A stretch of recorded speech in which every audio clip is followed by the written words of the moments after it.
आपके साथ मनीषा सिंह और आप देख रहे हैं एबीपी गंगा। सांसद मेनका संजय गांधी सुल्तानपुर दौरे पर रहीं और इस दौरान उन्होंने प्रबुद्ध जनों से संवाद कर केंद्र सरकार की 9 साल की उपलब्धियों की जानकारी दी है। मेनका गांधी ने कहा है कि प्रधानमंत्री मोदी की नीतियों से देश मजबूत हो रहा है और इससे पहले उन्होंने अपने कैंप कार्यालय पर जनता दर्शन कार्यक्रम में लोगों की समस्याएं भी सुनी हैं। जनता दर्शन कार्यक्रम की तस्वीरें आप देख रहे हैं। पर उन्होंने अपना ध्यान लगाया। आपके यहाँ 700 ट्रांसफॉर्मर्स आए हैं जो पूरे उत्तर प्रदेश में सबसे ज्यादा। आपकी तारे बदले गए। अब जब आपकी बिजली चली जाती है 1 घंटे के लिए तो मुझे फोन लगाया जाता है कि हमारी बिजली चली गई, हमारी बिजली चली गई। नहीं तो पहले स्थिति क्या थी कि अगर 1 घंटे की बिजली मिले तो हम लोग शुक्र करते थे। मुझे याद है पीलीभीत में 12-12 घंटे के लिए बिजली नहीं मिलती थी और किसी ने शिकायत नहीं करी क्योंकि रिवाज नियम से था। और अब हम लोग बिजली के आदी हो गए तो बहुत अच्छी बात है। खबर बारिश की आपको बता दें कि बारिश ने हापुड़ में लोगों की मुश्किलें बढ़ा दी हैं। रेलवे अंडरपास में पानी भर जाने की वजह से अंडरपास तालाब में तब्दील हो गया है। अंडरपास में पानी भर जाने से एक कार वहां पर फंस गई और कार के अंदर पानी भर जाने की वजह से कार सवार युवक अपनी जान बचाने के लिए कार की छत पर चढ़ गया। तस्वीरों में आप देख सकते हैं किस तरीके से अपनी जान बचाने के लिए युवक कार की छत पर बैठा हुआ है क्योंकि अंडरपास में कार फंस गई है। ना वो पीछे जा सकता है ना वो आगे जा सकता है। जलभराव की वजह से कार फंसी हुई है और अपनी जान बचाने के लिए किस तरीके से शख्स संघर्ष कर रहा है छत पर बैठ करके, ये देखिए तस्वीरें आपके सामने हैं। रेलवे अंडरपास की ये तस्वीरें हैं जहां पर शख्स की कार फंस जाती है और फिर अपनी जान बचाने के लिए वो छत पर चढ़ जाता है क्योंकि पानी इतना ज्यादा है कि कार इधर से उधर नहीं जा सकती और अपनी जान बचाने के लिए शख्स छत पर बैठा हुआ है। अंडरपास की ये तस्वीरें हैं। पानी भरने की वजह से कार फंसी हुई है और शख्स की जद्दोजहद आप देख सकते हैं किस तरीके से अपनी जान बचाने के लिए कार की छत पर बैठा है।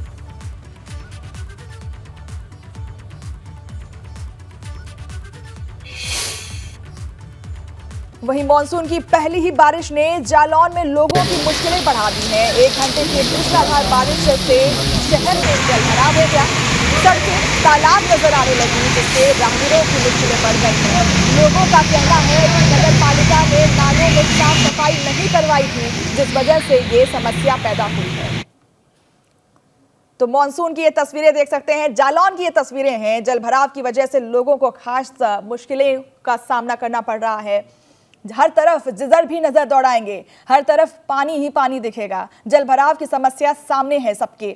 जलभराव की वजह से लोगों को परेशानी हो रही है और आप देख सकते हैं किस तरीके से बाइक और कार सभी जलमग्न हो चुकी हैं। दुकानों में पानी भर रहा है। लोग खास परेशानी से जूझ रहे हैं। नोएडा के हरोला में जलभराव की समस्या से ग्रामीण परेशान हैं। इसी को लेकर लोगों ने शव यात्रा निकाली। लोगों का कहना है कि जलभराव की वजह से उन्हें काफी परेशानी हो रही है मगर फिर भी उनकी समस्या की तरफ किसी का ध्यान नहीं आ रहा है। लोगों का कहना है कि काफी समय से नालों की साफ सफाई का काम नहीं हो पाया है जिस वजह से बरसात के मौसम में समस्या और बढ़ गई है।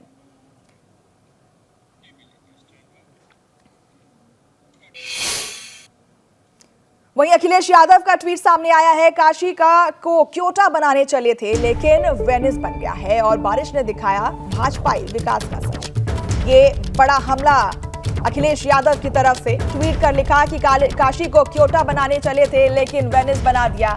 ये भाजपाई पर निशाना है, भाजपा पार्टी पर निशाना है और बारिश ने दिखाया भाजपाई विकास का सच, ये भी कह रहे हैं अखिलेश यादव। बड़ा निशाना साधा है अखिलेश यादव ने भाजपा पर। तस्वीरें देख सकते हैं।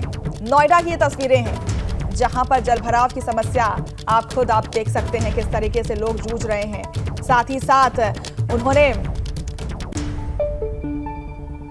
देखिए कैसे उन्होंने ट्वीट किया और साथ में पिक्चर भी दिया है कि किस तरीके से लोग वहां पर समस्याओं से जूझ रहे हैं, जलभराव की समस्या।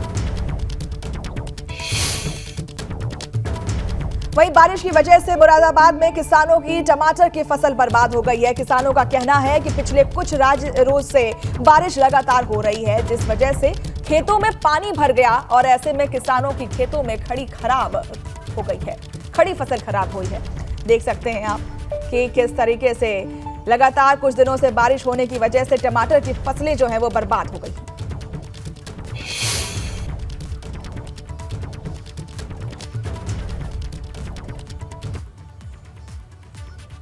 15 दिन पहले 2 रुपये किलो टमाटर ना उठा हमारा। अच्छा। अब इस समय माल खराब होने की वजह पे हाँ। जो है 100 रुपये किलो टमाटर उठ रहा है। अच्छा, अब टमाटर है ही ना हमारे खेतों में। ये हालत क्यों हुई है इसकी टमाटर की? ये तो बरसात की वजह से हुई है। अच्छा। जिससे कि बरसात में टमाटर की खेती बहुत नाजुक होती है। हाँ। तो टमाटर खराब होने का, ये जलने का आप देख रहे हो कैसा हो रहा, सब जला जला का। वहीं बारिश से टमाटर की फसल को नुकसान पहुंच रहा है। ऐसे में मंडी में टमाटर के दाम बढ़ गए हैं। कुछ रोज पहले तक जहां टमाटर 40 से 50 रुपए किलो था, वहीं अब उसका दाम 60 से 80 रुपए किलो हो गया है। महंगाई की मार्ग से सिर्फ टमाटर ही लाल नहीं है, रोजमर्रा की बाकी चीजें भी महंगी हो गई हैं। केदारनाथ यात्रा पर खराब मौसम की मार पड़ रही है। धाम में रुक रुक कर बारिश हो रही है, जिस वजह से केदारनाथ धाम पहुंचने वाले तीर्थयात्रियों को काफी दिक्कतों का सामना करना पड़ रहा है। उधर प्रशासन की तरफ से तीर्थयात्रियों से कहा गया है कि मौसम विभाग की भविष्यवाणी को ध्यान में रखकर यात्रा करें। 25 अप्रैल से केदारनाथ धाम की यात्रा शुरू हो गई थी। अब तक करीब 11 लाख तीर्थयात्री केदारनाथ धाम में दर्शन कर चुके हैं।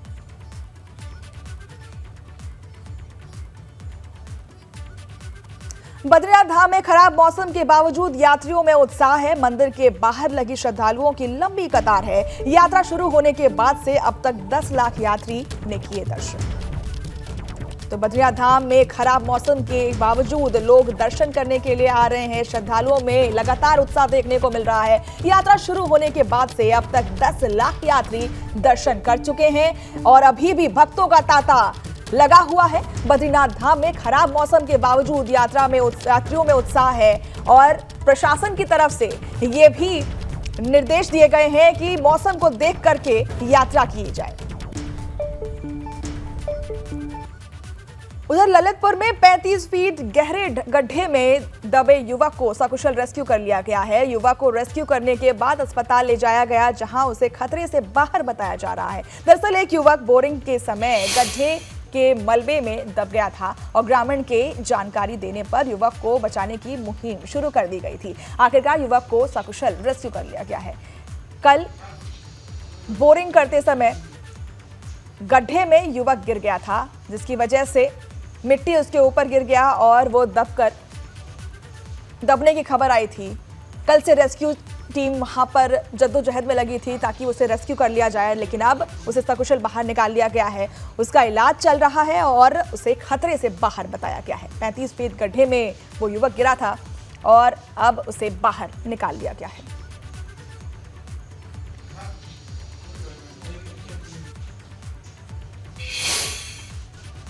बागपत में दो गुटों के बीच मारपीट और पथराव हुआ है। बताया जा रहा है कि एक पक्ष के लोगों ने मस्जिद की छत पर चढ़कर ईंट और पत्थर बरसाए, जिसके इलाके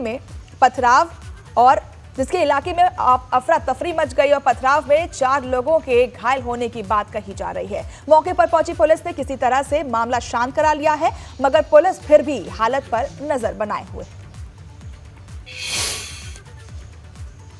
सोनभद्र पुलिस ने 1550 पेटी अवैध शराब बरामद की है। शराब की ये पेटियां कंटेनर से बरामद हुई हैं। पुलिस ने इस मामले में 2 बड़े शराब तस्करों को गिरफ्तार कर लिया है। बताया जा रहा है कि इस शराब को सिरमौर हिमाचल प्रदेश से झारखंड के रास्ते कोलकाता ले जाया जा रहा था, मगर सोनभद्र पुलिस ने चेकिंग के दौरान तस्करों के मंसूबों पर पानी फेर दिया।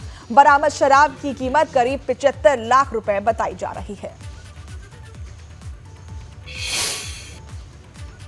महाराजगंज में पुलिस ने 90 ग्राम हेरोइन के साथ एक शख्स को गिरफ्तार किया है। बरामद हेरोइन की कीमत करीब 80 लाख रुपए बताई जा रही है। पुलिस और एसएसबी की संयुक्त टीम ने की कार्रवाई। आरोपी सलमान के पास से नेपाली नोटों के साथ बाइक बरामद हुई है। पूछताछ में आरोपी युवक ने बताया कि वो नेपाल से हेरोइन लेकर आया था और उसे सीमावर्ती क्षेत्रों में सप्लाई करना है।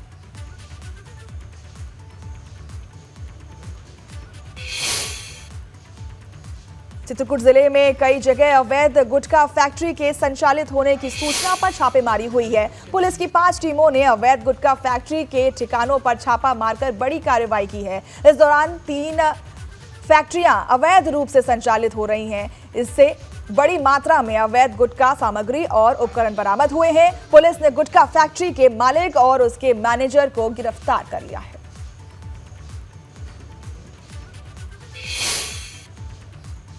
वहीं कानपुर में ससुराल के लोगों पर बहू की पिटाई का आरोप लगा है। मामले की जानकारी के बाद जब मायके वाले लड़की का हालचाल जानने पहुंचे तो उनकी भी पिटाई कर दी गई। बताया जा रहा है कि अभी एक दिन पहले ही बहू के साथ हुई मारपीट को लेकर समझौता करने के लिए मायके वाले गए थे। आरोप है कि ससुराल के लोगों ने मायके वालों पर चाकुओं से हमला कर दिया, जिसमें 3 लोग घायल हो गए। आरोप है कि ससुराल के लोग लगातार दहेज की मांग करते रहे हैं। पुलिस मामले की जांच में जुटी है।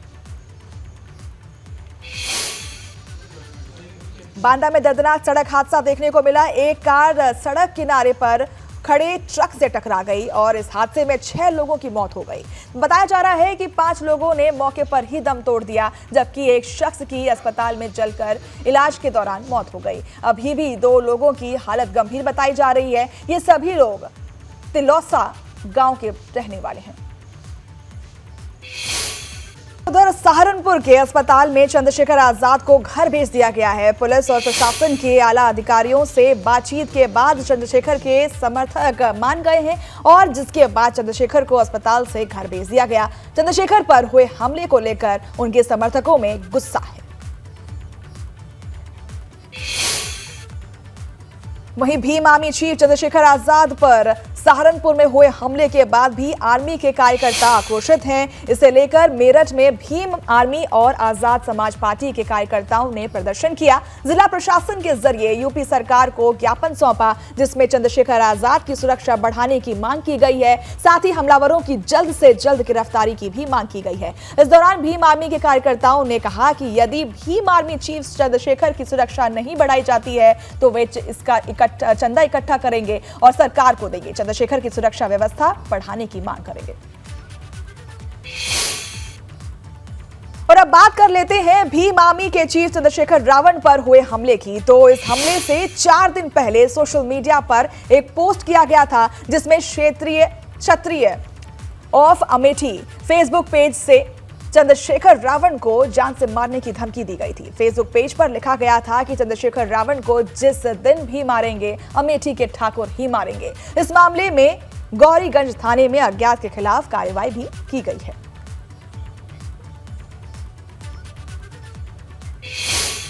वहीं उन्नाव में नोट के बंडल के साथ थानेदार के परिजनों का फोटो वायरल हो रहा है, जिसमें थानेदार के परिवार के लोग करीब 14 लाख रुपए के साथ फोटो खिंचवाते नजर आ रहे हैं। यह वीडियो एसएचओ बेहटा मुजावर के परिवार का है। बताया जा रहा तस्वीर में नजर आ रहा ये बिस्तर पर 500 के नोटों की गड्डियां भी पड़ी हुई हैं और थानेदार के परिजनों नोटों की 27 गड्डियों लेकर बैठे हुए हैं। मामले पर एसपी ने संज्ञान लिया और उप निरीक्षक रमेश चंद्र सहानी को लाइन हाजिर कर दिया।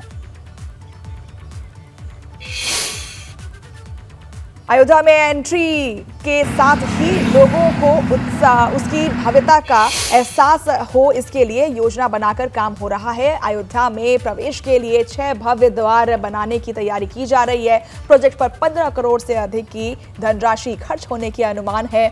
प्रोजेक्ट की धनराशि के लिए बड़े व्यवसायियों की मदद ली जा रही है। इसी क्रम में अमेठी के एक मसाला व्यवसाय ने 2.5 करोड़ की मदद की है, तो कई और व्यवसायियों ने भी मदद के लिए हाथ बढ़ाया है।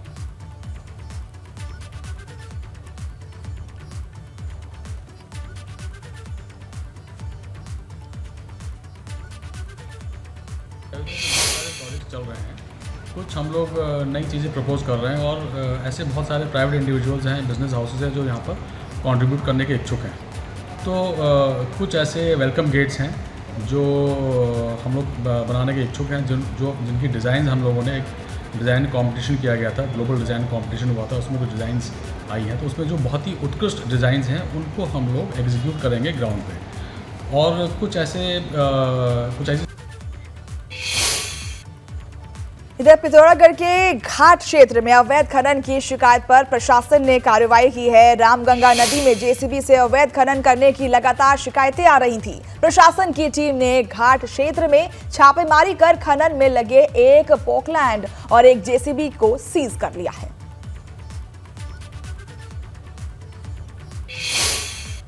घाट क्षेत्र में मशीनों के द्वारा खनन की घटना संज्ञान में आई थी, इसलिए मैंने यहाँ से तहसीलदार और खाना अधिकारी और पुलिस की संयुक्त टीम वहाँ पर भेजी थी। तो वहाँ पे एक पोकलैंड जेसीबी और कुछ टिप्पर जब्त किए हैं और उनको सीज कर दिया है। उनके वजह से नोटिस भी इशू किया जा रहा है और जिस तरह भी अवैध गतिविधि है उसको पूरी तरीके से हम लोगों ने रोका है। और इस बुलेटिन में बस इतना ही। खबरें और भी हैं, आप बने रहें।